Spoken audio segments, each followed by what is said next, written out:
This is an interview at our Savior's Lutheran Church, Colony, New York. It is the 19th of July, 2005, approximately 2:15 p.m. Interviewers are Wayne Clark and Mike Russert. Could you give me your full name, date of birth, and place of birth, please? Cyril Marr, born February 22nd, 1922, in Paisley, Scotland. Oh, okay. All right. What was your educational background prior to entering service? Just high school. I just completed high school in Schenectady, New York. Now, when did your family move to the United States? I came in July 1929. I was only 7 years old when I came over to America. My father had been here prior to the rest of the family. He came over in those days. No freebies. You had to bring your family over and pay for all expenses, and that's what happened. My father worked over here. There's nothing in Scotland. The shipyards were going down, so he came to America, worked in, down New Jersey, a shipyard down New Jersey, and finally moved up to Schenectady. But then he brought us all over. We had 6 kids in the family. Brought us, paid for it, and brought us over here, a home for us, established, and everything. So, okay. Yeah. Do you remember where you were and how you heard about Pearl Harbor? Yeah, on bowling, a bunch of the guys were bowling up in Woodlawn bowling alleys. We heard the news, and we were all very happy and all ready to go. Every guy there went in very early, yeah. Every one of our friends there. Oh yeah, everybody very anxious after. Now, did you enlist or were you drafted? I went down to the Navy to enlist when I was 20. I said, well, this is it. Went down in the Navy recruiting, and past this guy looked my mouth. He said, oh, you got a lot of film you need to be filling. He said, we can't take you unless you go get your film, which is ridiculous, but that's what he told me. So I said, well, films cost $2 a piece in those days, and I didn't have any $20 to spend on my piece. I said, I'll wait till the Army draft me then. So that just, I don't know why I didn't. I wanted to go in the Navy, but I wound up in the foot slogger infantry. Okay, when were you drafted? November 42. Okay. Yeah. Where did you go for your basic training? Down Camp Shelby, Mississippi, Southern Outfit, 31st Infantry, Dixie Division, 31st Infantry Dick Division. It's a very old division that fought against the Yankees in the Civil War. So how did you feel being transplanted from Scotland to the north to working down the south? The southern we weren't welcomed. It took about a year for them to hear the National Guard Southern Outfit. I'd say that the Civil War, every war, and fought the Yankees. Didn't like the Yankees, naturally. And here they bring a bunch of Yankees down as replacement to fill up for overseas duty. So for the first year, it was not too pleasant for us. They gave a different. How many Northerners were put into the unit? Oh, the whole trainload go down, yeah, for the whole division, yeah. So we got any KP, latrine digging, get the Yankees. We withstood it, and after about a year, they accepted us after a while. Okay, how long was your basic training? 3 months. All right.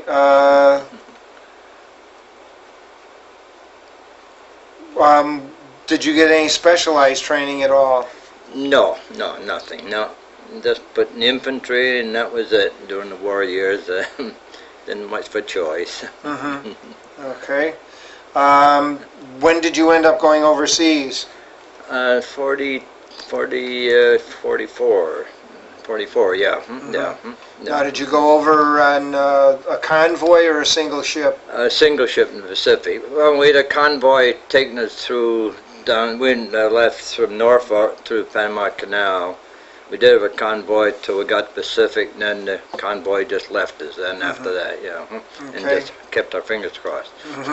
Okay. Your whole division was on the one ship? Or no, there's about 3,000 GIs on the one little. It's a banana boat, really. It's a converted banana boat. Yeah, all the crew was all Honduras or something like that. What were conditions like on the boat? Not too good. As I say, it was just a converted banana boat, and it still looked like a banana boat. And it rode like a banana boat. as I say, the crew, nobody could. We had Navy gunners on the ship. Yeah. Okay, the Yeah, armed guard. Yeah, we had armed guard. Yeah. Yeah. How long did it take you to cross? 35 days to get to New Guinea. Yeah. It's very slow and and through Panama Canal. With fresh water showers there through Panama Canal. Everybody very happy about that, to take a freshwater shower. Now, what did you do when you reached New Guinea? It took us on training first because we didn't have any jungle training. So, but shortly after, we had Marr to the old Stanley Mountains. They gave us a few rations. We had to dig up our food to get us used to it, you know. A three-day hike it was to go to Old Stanley. It's quite a mountain range down there. Very tough going. And that was just our basic. Then we took us farther in the jungles, and then we're ready to start chasing the Japs. But we were very fortunate. My company, my regiment there was very fortunate. We hit in the north and the south. We in the south, but the northern ones really had it bad. The southern guys the Jap pinned, you know, between the north and the south. The 32nd Division up here and the 31st Division, we pinched the Japs in the center. The 32nd, they had it bad, and the 125th Regiment of our division had it bad. We were very fortunate. We Jap, you know, we got the Japs. I was in the mortar division. So we weren't up front. Being the mortar, you got to sit back, and you can only fire your mortars when you got clearing. Can't put any shells, any trees, because just hit one branch to explode the shell, kill one. And, you know, people you don't want to kill. Now, what did you do in the mortar section? I was the number 2 gunner with 3. With the lead gunner, I was at the bait. I carried the tube, I called it, 45-pound barrel, the barrel really. Yeah. So, what size mortar was this? 81 millimeter. Okay, it was a larger. Yeah, the Japs had the 61. We had the 81 millimeter. Yeah. So. Now, did you carry any sidearms or weapons? Yeah, pistol. I carried a pistol and my mortar. Yeah, the barrel, the mortar. I say I'd walk like that after a while, carrying that 45-pound thing every place I went. Did you have to carry a lot of personal equipment with you too? Oh yeah, carry full fuel pack. Yeah, no, I had your full fuel pack, the water and pistol and everything. Yeah. You never carried a carbine too? Yeah, I did for a short time before we got pistol. We went into M1 rifle. We carried it first, then we got his carbine, which we thought was wonderful. Then we got 45 pistol. That was best. Yeah. Hard to fire, hard to hit anything with a 45. Did you have to use the 45 in combat? No, never did. No, never did use it. No. What were your officers like? Very good. We had all Southern officers, no Yankees naturally, Southern outfit, but they were good. We had good officers. Some weren't too swift, others were pretty good. Some didn't use their head, but they were captain, lieutenant. So. How about your food while you were out in the jungles? What was that like? Our sea ration. Sea ration. Well, when we were back in camp, we got in Australia. We got our food, meat and stuff from Australia. Horse meat and all. Yeah, we got horse meat, and I was told that. And you ate it. It's good. How about when you were in the jungles with your equipment? How? Yeah. Did you have to keep your feet dry all the time, or try to keep them dry? Tried, yeah. During the rainy season, all the mud was up to halfway up our knee. You walk along the mud, pull your shoe right off. So where's my shoe? You have to go back and find your shoe. It sucks it right off. Did many of the men have like jungle rot or trench foot or anything? Yeah, there were some the jungle rot. Yeah, yeah, not too many. A lot of malaria after a while too. Of course, we took our Atabrine every day, lined up and popped on Atabrine that used to taste so horrible that you had to put them in your mouth. Make sure you swallowed them. Of course, you know what Atabrine was made out of. Your female pregnant woman's urine. Yeah, that's what Atabrine was made of. Yeah, it worked good though. Now, you mentioned that there was something kind of amusing when a group of you wanted to go swimming when you're at New Guinea. Could you tell that story? Oh yeah, it was we were R&R there, right near the coast, and hey, boy, got a day off. We all, go bear, naturally, and everybody's out there enjoying themselves. Beautiful beaches off New Guinea. Boy, the sand and the beach is really nice waves and everything. We got to order, get dressed, combat fatigue. The General MacArthur is coming through. Oh boy, had to go back and get our dressed up and line up. Every 5 feet had a soldier stand there. Go to the general by an hour later or so. You're standing there for an hour or so, and then when you go by, you stood them, you waved to everybody and saluted everybody. And that was it. Yeah. Do you have any feelings about MacArthur? How did you feel about him as a general? Oh no, he was good. Yeah, they thought he done very well over there.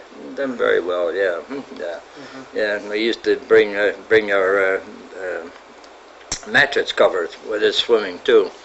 Film with there and ride the waves in. Oh, one day we were going to go swimming with our mattress covers with us, and there's a jeep there, so nobody used it. We just borrowed the jeep, but an hour, just borrowed. Let's go swimming. So we driving around through the jungles and came in a native village. I know you're all supposed to talk to the chief or the oldest man there, so we wanted to buy some bananas. They were good at climbing on the street. They'd get the bananas for you, So we knew with our mattress covered with us, and we walked in there and wanted to talk to the chief. Introduced us, said, talk to the chief. So we did. We talked banana, You couldn't speak English, We wanted to pay him guilder. We had guilder, Dutch money, and using the guilders, and wanted to give them to us. He looked at it and said, oh, no, we don't want it. We increased it, more guilder. No. What do you want? Wanted our mattress covers to use it for clothes, We said, oh, no, I can't give you that. And we argued back and forth. He was getting mad all there. By the minute, we knew he was getting mad at us. So we just grabbed our mattress cover. He took off, and he sent the guy chased us. Then the native chased us. They chased us. We just got back to our jeep, hopped on jeep, took off. He didn't want money. He wanted for clothing. Use it. The natives use it for clothing, But we didn't want to give up our mattress cover for swimming. Now, how long were you on New Guinea? About 6 months. Yeah. Did you go anywhere from there? I went up the northern part of New Guinea, and then from there we went up to Marr Island. That's a little island about 300 miles from the Philippines. It was a Jap air base, and we wanted the air base to bomb the Philippines. No, planes didn't fly that far, no 6,000 miles, They got 600 miles. That's about all they could get out of a trip, So I wanted this little Jap air base, and there were 2 little islands there. We're very fortunate that a heavy contingent of Japanese on this one island, but our government was smart enough. We started bombing the second island over. The Japs thought that's the island we were going to take. They didn't know which one, one or the other. So we kept bombing, strafing there. From what I've heard, the Navy did a good job. So they kept transferring all the troops over to the second island. We went back to the first island. That's the one we wanted for the air base. There's only about 3,000 Japs on that base, rather than about 5,000 over on the other one. So we're very fortunate there. We're only about 3,000 on Marr Island. Yeah, it took about 6-9 months to secure that island. Yeah, well, I got wounded beforehand, so I wasn't there for the whole thing. How did you get wounded? But after we landed there, of course, we strafed the beach, cleared the beach. The Japs knew we had a big contingent with us, so they disappeared in the jungle, naturally, There was no use fighting us, but they left some snipers up in the banana trees, tied in with the rifle and picking off as many GIs they could get. So that's the rifle coming. We were in the mortar, so we were all in the background anyway, because the rifles went before the mortar, So the riflemen picked them off and got rid of them that way. Quite a few of them tied themselves right to the banana trees so they had arms free to kill the Americans, So we're in there. I don't know, we're in Inland a couple of days there, and pitched at a rest stop and stay overnight, and told to dig the foxhole. But oh man, that's solid. You got your pickaxe that's big, you know. And we were pushed out, and where 2 men tent. Each man carried half a tent, you know. So he also had 2 guys in 1 tent. So my buddy and I, we always hung together, but we're not digging any foxholes and this stuff. No, we're digging slit trench, you know, but this deep, you know. Okay, put our tent over the top of it, pouring like mad all night long. I woke up and I heard a bang. Next morning, it was the Japs that set up just about, I'd say about 10 yards behind our slit trench. I could hear the Japs giving orders to their men what to do and all that. And I went to move. I knew I couldn't. I got hit with shrapnel then, so I passed out after that. Man, I didn't remember anything. I could hear the Japs talking. I said, hey, they're pretty close to it then. I could hear them giving orders out there. And just well, didn't dig a foxhole that night because my buddy dug a foxhole, and the concussion, that shell killed him. Found him next morning intact, not a mark on him. And it killed him, yeah. Yeah. So I was glad we dug a slit trench that night. Saved their necks. Could Now, where were you wounded? Right in Mortai Island, like Well, my I mean, leg. what part Yeah, in your leg? yeah, Okay. yeah. I was laying on my side, and the shrapnel blew my heel off, and almost about 1,000 pieces of shrapnel in my leg. Left leg got it real bad. Not bad. Right leg wasn't too bad. And I woke up over there, and the chaplain gave me a cigarette, and then I don't remember anything after that. I woke up back in the field hospital back in New Guinea. It must have taken about 4 or 5 days, I guess, because it operated on me and everything. I didn't know a thing. Woke up nice, clean sheets, nice bed, good food. So it was great. I had a good doctor over there. He saved my leg from being amputated. He was a very nice doctor. Matter of fact, the 3 of us GI there, we all had left leg wounds, all 3 of us, on crutches. And the doctor did a good job on all 3 of us, and he was a major. So when we left there, come back to the States, we asked the major, give us your wife's name and address, and we hit the States. We got to the States on December 24th. So we'll send a nice bouquet with your name, doctor. That'd be great. So he gave us a name. We got to the States. The 3 of us chipped in $5, $10 a piece. And we sent his wife a nice bouquet and put the doctor's name on it. Yeah. About 10 years later, he was a surgeon. I got a letter from some doctor in Pittsburgh, Pennsylvania, plastic surgeon, invite me down for any free plastic surgery, no charge. It must have been that same doctor. I wish I saved that letter, but I didn't. I threw it the letter away. Now, you said you were in hospitals for almost 2 years? Yeah, about 2 years, yeah. Yeah. Framingham, most of the time Framingham, Cushion Hospital in Framingham, and Indianapolis out there about 6 months. Out in L.A., just a couple of 2 or 3 months out in L.A. hospital. Yeah, so. Did you have a lot of shrapnel that they had to take out periodically? No, shrapnel works out by itself, so there's no use taking it out unless you do get infected. I had it some infected, and had to go in for operation for the infection. But normally, I still got it. For years, it pops out. I come to just squeezing, it pops right out. It still does that once in a while. How do you think how was your treatment? You were very pleased with your treatment then in the hospitals? Oh yeah, very good. Yeah, I was in there. I had probably 10 to 12 operations in 2 years' time, and Ken, not one word against the government on that. The Army is very good, all good doctors, and very Have good. you ever had trouble with your leg since then at all? Or? Yeah, I had trouble. I had to go to the VA hospital. I was in there about 2 months one time for another operation. The graft had split open, got infected, badly infected, and I was in there. VA hadn't opened about 2 months, I'd say, yeah, before they could get it back to normal. They're a good doctor too. She was a female doctor. She looked like an old farmer, but boy, she was a good surgeon.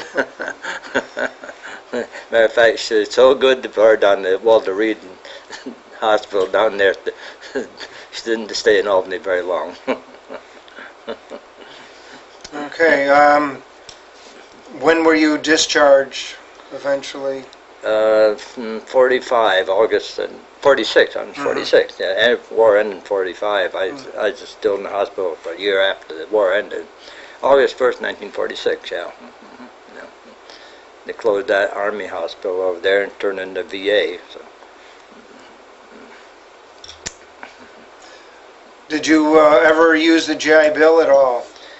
Yeah, took a loan out, got a nice loan for like 3% interest, I guess it was. Carol, pick up line 1. It's Kathy Cockney. Carol, pick up line 1. Okay. Did you ever use the 5220 club at all? Oh yeah, I used that. Yeah, but that was a good help. Yeah, I had a good time for 6 months, and I said, "Well, I better get back to work." But no Navy depot at Scotia. They said you're hired. You're on a temporary job for 3 months. I said, all right. I was there for 41 years. Oh, so you worked at the Navy? In Scotia. Yeah. Base in Scotia. Yeah, wound up as transportation officer over there. It's a military title, but as a civilian actually. But I had a military title as a transportation officer because it's a small base. You could put a civilian in that job. How long were you there? 41 years, cut my military time and everything. Retired. So you retired from the federal government then? Yeah, I did. Yeah, no Social Security. Oh. Okay. Did you ever join any veterans organizations? Oh yeah, belonged to VFW, Purple Heart, Disabled American Veterans, World War II in Schenectady. I guess that's Belonged to quite a few. Oh, yeah. You're active in all of them, or? Yeah, pretty much so. Yeah. Purple Heart were just starting. It went down real bad. And they got a new bunch of officers in there. We're starting to try and make a comeback in there. Yeah. Of course, all veterans organizations are going down. Our DAV, Cyril Veterans, is pretty good. Yeah, our membership's over 700 in DAV. Yeah, that's good. Did you ever stay in contact with anyone that was in service with you?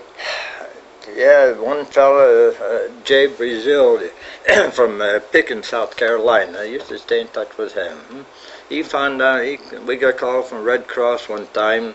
One of the southern fellas trying to find where you live, and it was the fella in this foxhole that night that we got wounded. He was the guy I was with that night, yeah. Or slit trench, I should say, that night. And so we went down, we visited him, and then him and his wife, and I always kept, he died at an early age, so. And they got a divorce, he met his wife, I think, for a week, got married, didn't last too long. And he died very early age. I never did find out what he did. Nice family, met his mother and father, and visit them and everything, yeah. So that's a shame, yeah.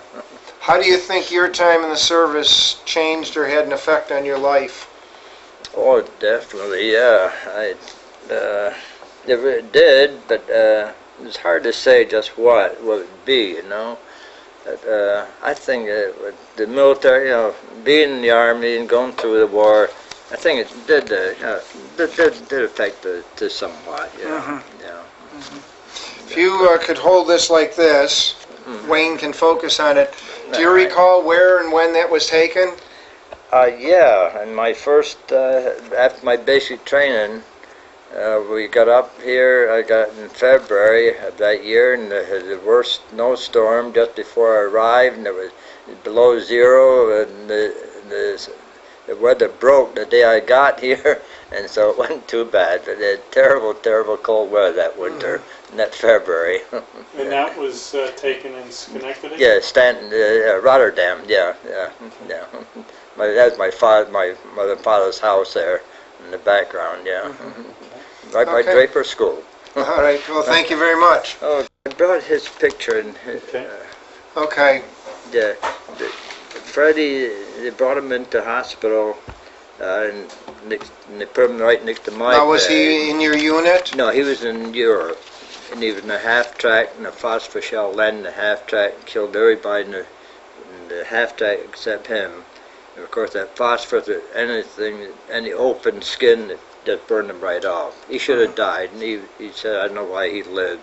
Oh, he was a wonderful guy. I'd never forget him. Now, what hospital was this that you met him Cushing. in? Cushing, Yeah, okay. Cushing, Framingham.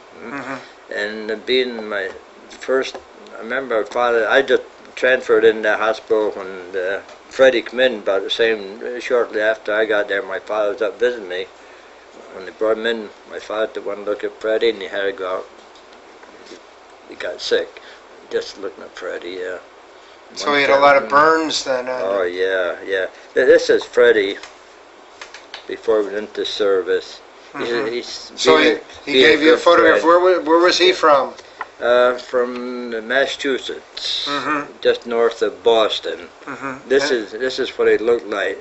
His nose was burned off, his upper lip, his chin was gone, his ears are burned off, all 10 fingertips were burned off, and he never felt mad, and he talked about it. And I used to get up and I'd light a cigarette, hold it for him, and we sneaked him out of the hospital one night. He wanted to go get a beer, so 3 or 4 of us said, well, come on, you had the uniform there, we got him dressed. I don't know how we done it, but we sneaked him out of the hospital and into town, the little gin mill in Framingham, and we went in the back door and we sat at the booth. He sat in the outside the booth. I always remember that. It was dark in there, and Fred looked horrible. I will say he did look horrible. And his head down like that. And the waitress comes up, he'll bounce right along. What do you fellas want? And Fred had to look up. She saw his face, she screamed and took off. I never seen her after that. That's how bad it is. We felt terrible, it happened that way. That she, poor girl, was scared to death. It scared the heck out of her. He sat down there, went up that. She saw that face and screamed. That's how bad he was. Yeah, he's really very bad. Yeah. He shouldn't have lived really, but never complained. No, as bad as he was. Yeah. I thought you'd like to see a picture. Yes. of Freddie. Now, how long did what happened to him eventually? I got discharged then, and they transferred him to another Army hospital, I believe, and we used to stay in touch with his mother. He had over 50 operations before he died and suffered, and his mother said he used to drink quite heavily to kill the pain. But, When did he eventually die? I didn't get the dates. His parents are quite old by then, so but didn't get a date. But he used to be in touch with his mother once in a while, until he died, and that was it then, Oh, he's a wonderful guy. Never met I felt like him, Okay. All right, well, thank you very much. Okay, thank you. It's